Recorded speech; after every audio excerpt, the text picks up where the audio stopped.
नमस्कार, आपके साथ मैं हूं सपना मदेशी और आप देख रहे हैं जगत न्यूज 24। तो आइए शुरुआत करते हैं कुछ खास खबरों से।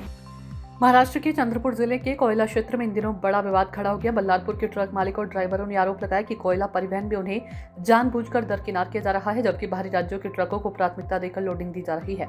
इस पूरे मामले में ट्रांसपोर्ट यूनियनों और प्रबंधन की भूमिका पर भी सवाल उठने लगे। सूत्रों के अनुसार वेकोली की खदानों में लंबे समय से लोकल ट्रांसपोर्टरों की गाड़ियां नियमित रूप से कोयला ढुलाई में लगाई जाती थी, लेकिन हाल के दिनों में ये व्यवस्था अचानक बदल गई। स्थानीय ट्रक मालिकों का आरोप है कि उनकी गाड़ियों को किनारे कर बाहरी राज्यों के ट्रकों को बड़े पैमाने पर काम दिया जा रहा है, जिससे स्थानीय लोगों की रोजी रोटी पर सीधा असर पड़ रहा है।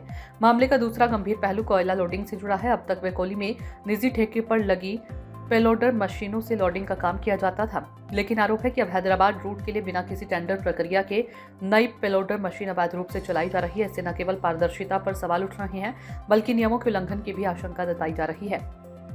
स्थानीय ट्रांसपोर्टरों का कहना है कि इस पूरे खेल में ट्रांसपोर्ट यूनियनों की भूमिका भी संदिग्ध नजर आ रही है। आरोप है कि यूनियन जो ट्रक मालिकों के हितों की रक्षा के लिए बनाई गई थी, वहीं अब बाहरी ट्रकों को बढ़ावा देने में शामिल है। इससे स्थानीय ट्रांसपोर्टरों में भारी नाराजगी है। एक और बड़ा मुद्दा यूनियन द्वारा की गई कथित अवैध वसूली का है, जहां ट्रक मालिकों का दावा है कि वर्षों से यूनियन द्वारा करोड़ों रुपए की वसूली की गई, लेकिन उसका कोई हिसाब किताब सामने नहीं आया। अब स्थानीय ट्रांसपोर्टर सीधे सवाल पूछ रहे हैं कि ये पैसा कहां गया और किसके पास है। इस पूरे मामले में वेकोली प्रबंधन की चुप्पी भी चर्चा का विषय बनी। स्थानीय लोगों ट्रांसपोर्टरों का कहना है कि इतनी गंभीर अनियमितताओं के बावजूद अधिकारियों द्वारा कोई ठोस कार्रवाई नहीं की जा रही, जिससे संदेह और गहरा हो रहा है।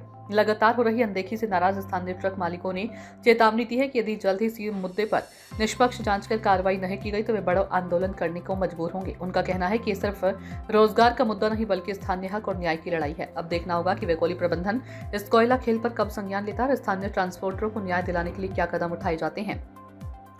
एक ट्रक ड्राइवर ने नाम नहीं छापने की शर्त में जानकारी दी कि यूनियन में ट्रक मालिकों से वसूल के पैसों का एक बड़ा हिस्सा राजूरा पुलिस को दिया जाता है, जिसकी आड़ में यूनियन के पदाधिकारी कोयला भरे ट्रक अवैध रूप से निकालते हैं और रोजाना शराब और मुर्गा मटन की पार्टियों में भी पब्लिक के पैसे खर्च किए जाते हैं। यूनियन के पैसों से ट्रक खरीदे जाने का मामला गरमाया हुआ है। आवश्यकता है कि इस मामले की वेकोली प्रबंधन और पुलिस विभाग ने गहराई से जांच कर जिम्मेदार बोगस यूनियन के पदाधिकारियों पर कड़ी कार्रवाई करने की मांग स्थानीय ट्रक मालिकों ने की है। महाराष्ट्र के चंद्रपुर जिले से रमेश निषाद, ब्यूरो चीफ की रिपोर्ट। ऐसे ही अपडेट्स के लिए देखते रहें जगत न्यूज 24 और हाँ, हमारे चैनल को लाइक, शेयर और सब्सक्राइब करना बिल्कुल ना भूलें।